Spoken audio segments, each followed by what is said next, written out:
നെയ്യാറ്റിൻകരയിലെ സ്വകാര്യ ആശുപത്രിയിലേക്ക് ഹോൺ മുഴക്കി ലൈറ്റുമിട്ട് വന്ന KSRTC ബസ്സിനെ കണ്ട് അവിടെ നിന്നവരെല്ലാം ആദ്യമൊന്ന് അമ്പരന്നു. ഉടനെ ബസ്സിൽ നിന്നും ഇറങ്ങിയ ഡ്രൈവറും കണ്ടക്ടറും സ്ട്രെച്ചറുമെടുത്ത് ബസ്സിനടുത്തേക്ക് ഓടിയെത്തി.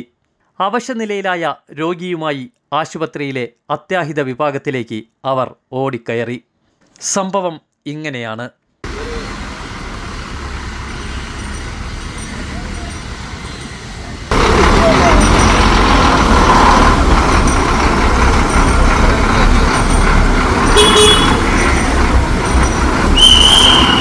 KSRTC ബസ്സിൽ യാത്ര ചെയ്യുകയായിരുന്ന വസന്തയ്ക്ക് ദേഹാസ്വാസ്ഥ്യം അനുഭവപ്പെട്ടതിനെ തുടർന്ന് ഡ്രൈവർ തൊട്ടടുത്തുള്ള സ്വകാര്യ ആശുപത്രിയിലെത്തിച്ച് 60 വയസ്സുകാരിയുടെ ജീവൻ രക്ഷപ്പെടുത്തി. നാഗർകോവിലിൽ നിന്നും തിരുവനന്തപുരത്തേക്ക് പോവുകയായിരുന്ന KSRTC ബസ്സിലെ യാത്രക്കാരി 60 വയസ്സുള്ള വസന്തയ്ക്കാണ് ദേഹാസ്വാസ്ഥ്യം അനുഭവപ്പെട്ടത്. യാത്രക്കാരി ആരോടും പറയാതെ ബസ്സിലിരുന്ന് വിറയ്ക്കുകയും തളർച്ച അനുഭവപ്പെടുകയും ശ്രദ്ധയിൽപ്പെട്ട KSRTC ഡ്രൈവർ ഉടനെ അടുത്തുള്ള സ്വകാര്യ ആശുപത്രിയിലേക്ക് രോഗിയുമായി പാഞ്ഞു. പനി രൂക്ഷമായതിനെ തുടർന്ന് തിരുവനന്തപുരം മെഡിക്കൽ കോളേജ് ആശുപത്രിയിലേക്കുള്ള യാത്രക്കിടെയാണ് വസന്തയ്ക്ക് അസുഖം രൂക്ഷമായത്.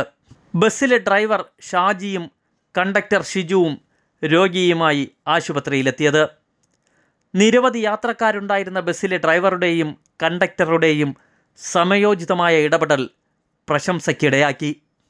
നാഗർകോവിലിൽ നിന്ന് തിരുവനന്തപുരത്തോട്ട് വരുന്ന വഴിക്ക് നെയ്യാറ്റിൻകര ഡിപ്പോയിൽ കയറിയപ്പോൾ എൻ്റെ തൊട്ട് ബാഗിലിരുന്നൊരു സ്ത്രീക്ക് സുഖമില്ലാതെ വരികയും അവരെ തൊട്ടടുത്ത നിംസ് ഹോസ്പിറ്റലിൽ കൊണ്ടെത്തിക്കുകയും ചെയ്തു. അവർ മാർത്താണ്ഡത്ത് നിന്ന് കയറിയിട്ട് തിരുവനന്തപുരത്തേക്കാണ് ടിക്കറ്റ് എടുത്തത്. അപ്പോൾ ഈ സുഖമില്ലാതെ കണ്ടപ്പോൾ തന്നെ ഞങ്ങൾ നെയ്യാറ്റിൻകര ഇറങ്ങിയപ്പോൾ സുഖമില്ലാതായി. ഉടനെ തന്നെ നമ്മൾ ഹോസ്പിറ്റലിലേക്ക് കൊണ്ടുപോയായിരുന്നു. വേറെ ഡ്രൈവർ ലൈറ്റ് ഇട്ടു, ഹോണും അടിച്ചു, നല്ല സ്പീഡാണ് പോയി അവിടെ എത്തിക്കാൻ കഴിഞ്ഞു നമുക്ക്.